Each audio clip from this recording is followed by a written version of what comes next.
Richard Simmons, Shannon Doherty, Benji Gregory, Shelley Duvall, Dr. Ruth, and Bob Newhart recently reminded us of our mortality and the legacies they leave behind. So, before it's too late, let's celebrate the living, those who continue to wave a flag for some of our favorite classic TV. At least, for now. I'm Victor, and straight out of the GEN Xperience, the sole survivors, the last man or woman standing from classic TV shows, the shows that kept us company, raised us, and maybe even taught us a thing or two. These performers are the last of their show's original cast, the final character still standing from the beginning, representing the TV that made us. Please remember to click like and press subscribe as we honor 10, give or take, soul survivors we once invited into our homes as part of cherished memories with family during the GEN Xperience. We'll be discussing those that are the soul survivors from the start, from the show's original cast, the main cast, the regulars. Cousin Oliver would not be considered an original cast member of the Brady Bunch, so I'm not looking at guest stars, replacements, reoccurring, or various characters who joined after the first season. You get the picture. We should kick it off with our favorite psychologist from The Bob Newhart Show.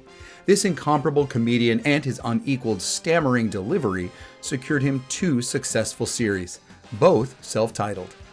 There are actors from Newhart, the series set in Vermont, that are still with us.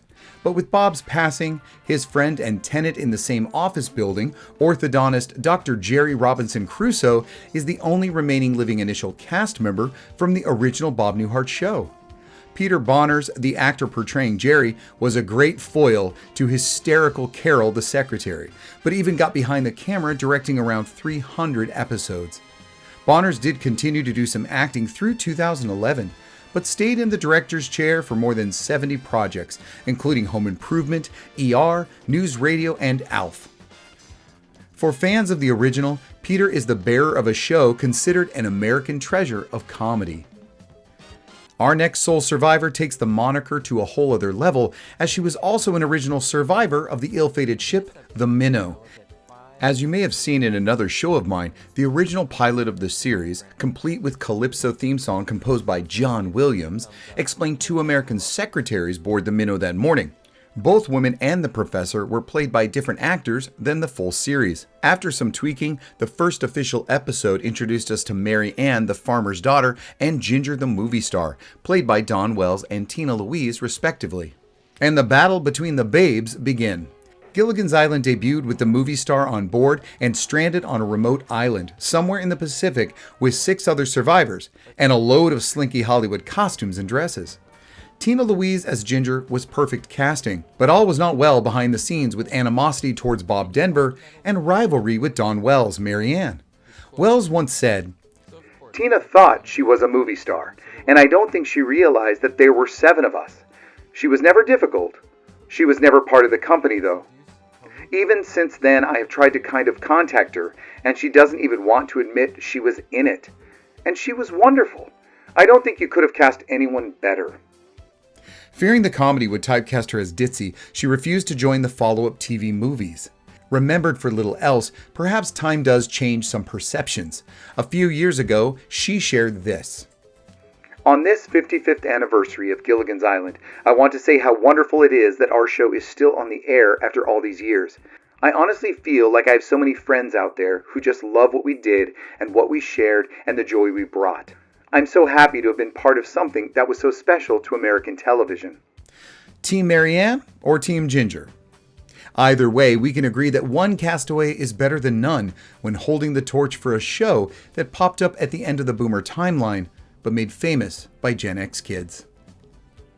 The first season, set during World War II and mirroring the original comic adaptation, had a relatively small cast consisting of 4 main original regulars: Diana Prince, Steve Trevor, Etta Candy, and General Philip Blankenship.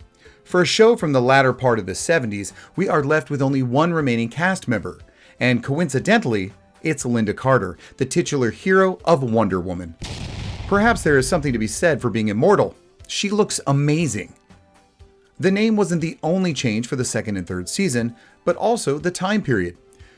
Taking place in the then modern 1970s, Trevor takes a back seat, and other cast members replace Beatrice Cullen and Richard Easton as Etta and Blankenship. After the show ended, Carter told Us Magazine, "I never meant to be a sexual object for anyone but my husband. I never thought a picture of my body would be tacked up in men's bathrooms. I hate men looking at me thinking what they think. And I know what they think. They write and tell me." After the show, Carter was riding high on her success and worked on a variety of, oh my God. Her Kiss tribute aside, Linda continued to be a model and spokeswoman for products, most famously Maybelline and Diet 7-Up, before joining with WKRP's Lonnie Anderson for a crime flop TV series. Linda would also travel with a modest singing career, which she was doing when the Gal Gadot Wonder Woman films were being produced. Although Wonder Woman 84 was a bust, seeing Carter as the legendary character Astra was worth waiting until the end of the movie. At 73, she is still proud of her role and her place in pop culture, and the last surviving cast member. And we perish the thought when that changes. I always get a good chuckle when I'm reminded that the TV executives had his name changed to David Banner because Bruce was a gay man's name. And to think, I always thought all gay men are named Mark, Rick, or Steve. They still allowed it to be his middle name, as we see here on that creepy tombstone from the beginning. That aside, I had a love-hate relationship with this show growing up. I knew the Hulk fought for good, but damn did they have to make him so frightful. His transformation was painful and scary, not to mention that half-face looking right through me at the end of the opening credits. Nightmare fuel, I always looked through my hands at that moment. Whether going by David or Bruce, Bill Bixby, whose prior success was on My Favorite Martian, has moved on from this earth. Remembered forever as the tortured doctor turned incredible, Mr. McGee, don't make me angry. You wouldn't like me when I'm angry. the show only had 3 main regular stars, but with he and the relentless reporter Jack McGee, played by Jack Coven, having died, Lou Ferrigno, the ferocity behind the green facade, lives on. Even the show's intro narrator, The creature is driven by rage and pursued by an investigative reporter. Lurch actor Ted Cassidy, has also left us. Professional bodybuilder Lou Ferrigno was, for a lack of better word, incredible. With some minor additional makeup enhancements, he played the role the best he could with the limitations he was given for special effects at the time, even when teaming up with Thor in some forgotten classics. Afterwards, besides some Battle of the Network stars appearances and the best-looking Hercules on screen, he went on to some forgettable TV projects before guest starring on famous shows with success, even doing cameos and voiceover Easter eggs. Appearing at fan conventions, it is apparent that the Hulk side finally took over, and Ferrigno proudly represents as the final original actor from a show we're all better off having watched. It'll be sad that day when Ferrigno 2 disappears down that long, lonely road to who knows where. Did the Hulk scare you as a kid? Or was it just me? It's hard to believe that Marge Simpson is 74 years old, but how could we know? Voice actor Julie Kavner lives not only out of the spotlight, but has it written in her contract to not be filmed while performing the role of Marge. Clever girl. Julie appeared on the scene in her most famous TV appearance as the anxiety-ridden, low self-esteem, put upon herself younger sister to Rhoda Morgenstern, Brenda. Rhoda herself was a spin-off of the groundbreaking Mary Tyler Moore Show, where she was an original cast member. Sadly, that's one of those that has left us none of the originals, but only our memories of smarter TV. Brenda's very distinct voice actually made her stand out in the cast and was quite popular in the show. A sizzling, sensual seductress. You're not supposed to do that one until the second week. Sometimes on par with the doorman Carlton's memorable voice. Well, I'm not accusing you of anything, but I put something of mine in the laundry basket down there, and the something and the basket are both missing. Yeah? This is not an accusation. That voice got her the role of The Simpsons matriarch Marge back in 1987. What about the bread? Does that have much fish in it? Yes. Oh, I have some Tic Tacs in my purse. And then her sisters, Patty and Selma. Julie survives Rhoda and the rest of the cast who have moved on. Although Brenda's love interest in the show, Benny, played by Ray Buchanan, is still alive, he didn't arrive on the scene until the 3rd season, so was not part of the original main cast introduced from the start.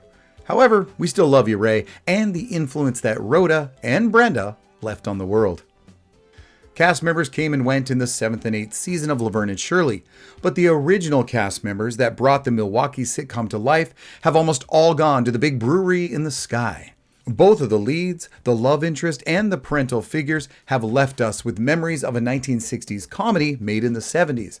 However, one half of the insanity that was both the upstairs neighbors and reluctant friends, Lenny Kozlowski and Andrew Squiggy Squigman, is still kicking, and has kicked through some great roles after that pop culture classic came to an end.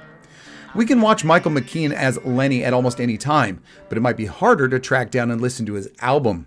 A number of albums starring the cast of Laverne and Shirley were cut during the early years. One in particular, Lenny and the Squigtones from 1976, showcased the vocal talents of David Lander's Squiggy and McKean's Lenny in character. Can you imagine the cast of Ghosts cutting an album today? McKean went on to be featured in many Christopher Guest films, most notably This Is Spinal Tap and Best in Show. He's also well known as the nervous Mr. Green in the Parker Brothers film version of the board game Clue. Making all our dreams come true, Michael McKean carries the legacy for the rest of the fun-loving cast we were introduced to when Laverne and Shirley premiered in 1976. With both leads still surviving their respective television shows, you might start to think, maybe there's something to those Bionics. Jamie Summers may have come from the $6 Million Man, but the Bionic Woman was not part of the initial cast, only appearing in a two-parter in the 3rd season. As for Steve Austin, he may have guest starred on the start of Lindsay Wagner's new show, but Lee Majors was just on loan from his own hit. However, you wouldn't be blamed for not noticing, as both shows shared the same additional cast members. Oscar Goldman and Dr. Rudy Wells worked overtime for both TV shows and were great links that connected this shared universe. Just like Sasquatch. But like Bigfoot actor Andre the Giant, Oscar and Rudy actors Richard Anderson and Martin Brooks have passed away from this world. And I do mean both first Dr. Rudy Wells. Stay with me, it can be confusing. Ignoring Alan Oppenheimer's occasional appearances as Dr. Wells early in the $6 Million Man, there was the doctor from the pilot movie, Martin Balsam, as well as the permanent Rudy, Martin Brooks, who was there from the start for Jamie's show and the remainder of Steve's. Whatever the case, both Martins have left us, leaving the two leads leading the charge to keep these shows alive. Since no one knows the expiration date on those Bionics, we hope both lead action heroes can keep ticking along, representing those classic shows we look back at fondly. How many of you were jumping on and off things while making that iconic Bionic sound? Now, if I could just get an update on the Bionic dog, Maximilian, so called for his relatively cheap price tag to upgrade. Only $1 million. Maximilian, $1 million, you get it. There was a time it looked as though Todd Bridges might follow the footsteps of his fictional sister Kimberly and not make it out of Hollywood alive. The 3 child actors of Diff'rent Strokes had their fair share of knocks, bad decisions, and bad luck. But for 8 seasons, Todd and the gang were must-see afternoon television. Todd Bridges Willis played the older brother to Arnold in this sitcom where wealthy Mr. Drummond adopts his recently deceased maid's children. Living in a New York penthouse for 8 years and having dated Janet Jackson may have gone to Todd's head when he stepped out of his role and onto the streets. From 1983 to 1993, he suffered serious issues with drugs, firearms, and more. To learn about that, pick up Killing Willis, Todd Bridges' own novel about that experience. You'll also learn about his reoccurring roles on Monk and Everybody Hates Chris, before moving on to celebrity reality shows that kept him in the public eye, and as a positive example for child stars everywhere. As fans of Diff'rent Strokes, it's always nice to be reminded that one of the originals is still around to represent. Mork Mindy must have one of the oddest beginnings of a show, as a successful spin-off of Happy Days. Robin Williams' Mork appeared in a 1978 episode visiting Milwaukee from the future of the 70s for a date with Laverne set up by Fonzie. Classic sitcoms. Originally, it was only a dream. Mork was so popular, though, he got his own show in present-day 1970s, and his Happy Days episode was re-edited to change that dream to Mork erasing the Happy Days cast members' memories. Now he was free to live in Boulder, Colorado, but he needed co-stars. The seasonal cast changes on Mork and Mindy are legendary for being all over the place. But the initial cast after Mork was Pam Dauber as Mindy, Conrad Janis as her father, and Elizabeth Carr as her grandmother.